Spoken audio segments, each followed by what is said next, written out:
You are currently in your client portal. On your left, you will see a navigation menu. Below the heading Document Libraries, you will see a selection of libraries where you can store your legal documents. You will see that we have grouped them into 5 categories for ease of access. Employment agreements. Store here employment-related documentation for your staff. Customer agreements, this is for your terms of business and other specific customer agreement templates. Supplier agreements for any agreements that you have with your suppliers. Company documents for documents relating to your company affairs such as shareholder agreements, resolutions, etc. And commercial agreements for all other commercial agreements not included elsewhere. If you want more or less of these libraries, then please let us know. You can upload a document to a library by simply dragging it from your computer to the library. If you need to return to the home page at any time, just click on the logo. If you click on the Access Secret Library link, this will take you to another site which houses our online template library. You will need to be a hotline member to access this library or have a secret library subscription. If you want this to be set up for you, please let us know. Below that link is a link to access online time recording. This takes you to our online time recording system where you can see how much time we have taken on one of your active case files.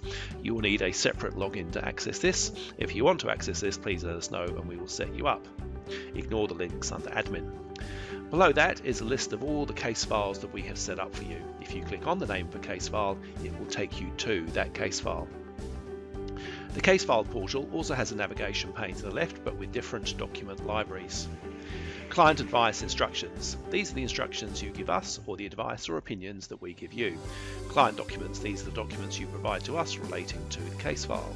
Correspondence. These are the letters and emails with third parties relating to your case file. Court documents. These are the court documents or settlement agreements relating to your case file. And draft documents. These are the draft documents which we either prepare for you to use or for our own use. You will see to the right of the navigation menu a list of the most recently uploaded or modified documents. This enables you to see what has been added to your file easily. You'll also see a calendar, which is for recording important dates in relation to the case file, for example court dates and such like. Both the client portal and the case file portal contain a search function to allow you to find documents easily. The search function searches the text of documents as well as the titles or any metadata, so it is very powerful. It is recommended that you search using the search box in the client portal in order to widen your search across all case files. A search conducted in a case file portal will only search that case file. If you have any questions about how your digital file works, then please do not hesitate to use the Contact Us link at the bottom. You'll also see a link to our current terms of business, which you can access at any time.